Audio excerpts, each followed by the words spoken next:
Hello again. I see David Olusoga's photograph at every touch and turn lately. He's a very modern iteration of the television historian, in the same tradition, if not perhaps of similar intellectual calibre, as presenters from the 1970s like Dr. Jacob Bronowski or Sir Kenneth Clarke.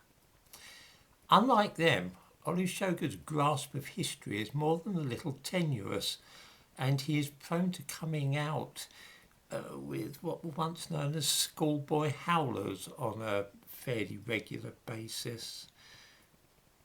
He has a piece in the Guardian newspaper this morning, which is, I'm afraid to say, well up to his usual standards of scholarship.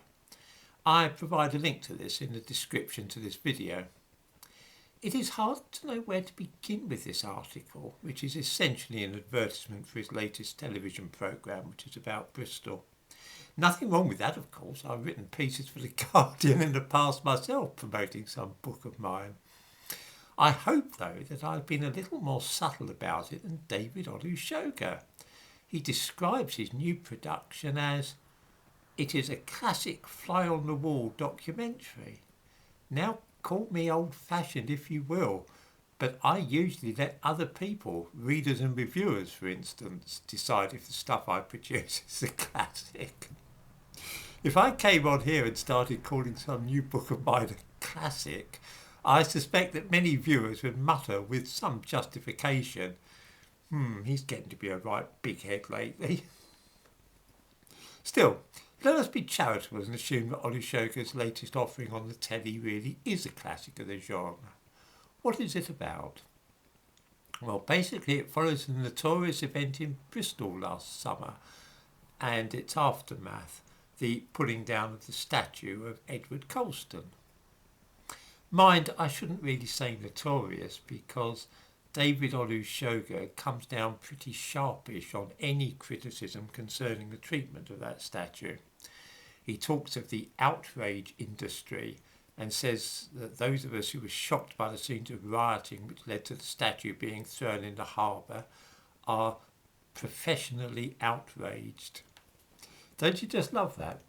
A howling mob runs rampage and carries out the most flagrant and open acts of vandalism imaginable, with the police standing idly by, letting them get on with it, and any of us who think that this was a bad idea are denounced as the professionally outraged.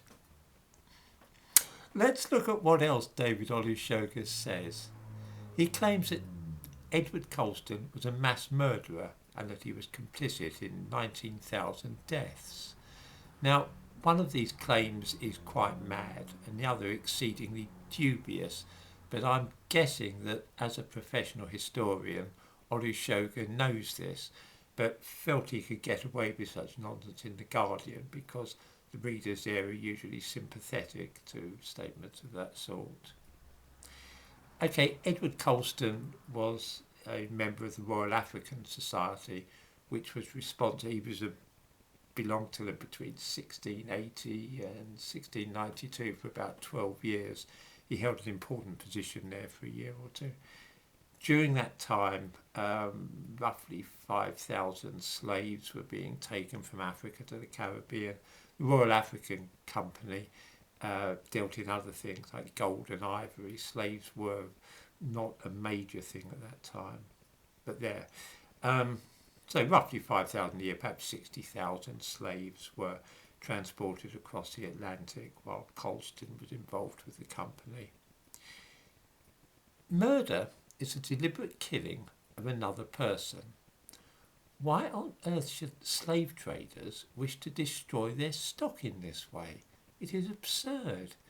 Every African who died on the voyage across the Atlantic from Africa to the Caribbean was pure commercial loss. The Royal African Company was a profit-making organisation. They made the most strenuous efforts to keep as many of those on the ships to the Caribbean alive as they could possibly manage.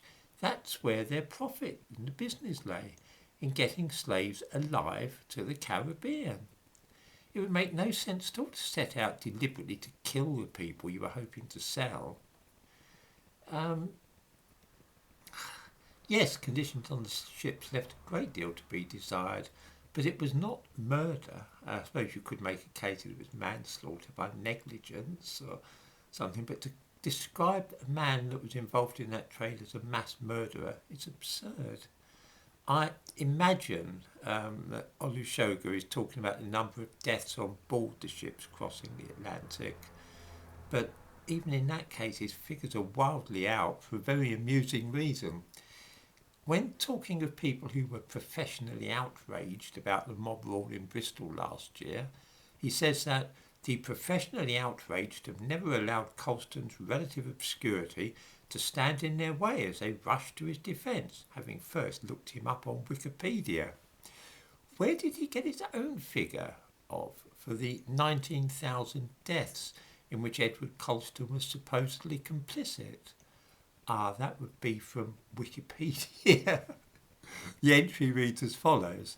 During Colston's involvement with the Royal African Company from 1680 to 1692, it is estimated that the company transported over 84,000 men, women and children to the Caribbean and the rest of the Americas, of whom as many as 19,000 may have died on the journey.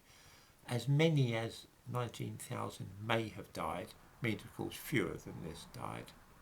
Assuming that 84,000 Africans were transported to the Caribbean between 1680 and 1692, and I have to say this figure seems really high. Most estimates are that about 5,000 a year were being transported at that time by the Royal African Company, which would give us 60,000 over the course of 12 years. How many did actually die?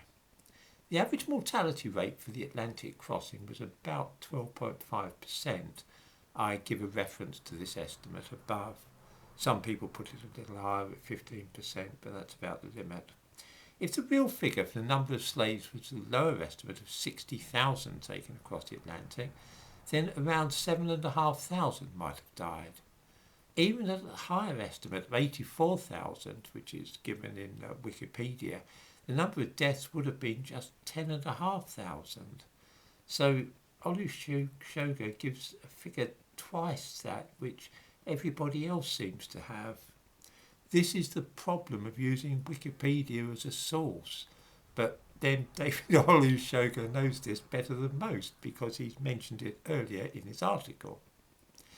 I honestly recommend that viewers read this piece in The Guardian for themselves, because Olusoga stumbles on, vividly illustrating many of the points to which I've drawn attention here over the last few weeks.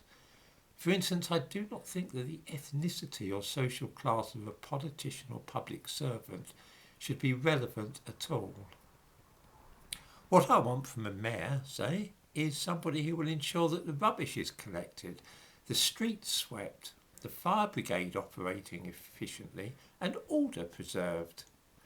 These are not at all the things which David Olusoga cares about in a mayor. He writes that Bristol is the first city in Europe to be run by an elected mayor who is a descendant of enslaved people, a man who is mixed race with a working class white mother and a Jamaican father. So what? Is he keeping the city neat and tidy and orderly would be better things to ask rather than where his dad was born? I shall look forward to watching the programme, which David Olusoga is so keen to promote. It will be shown on television this Thursday.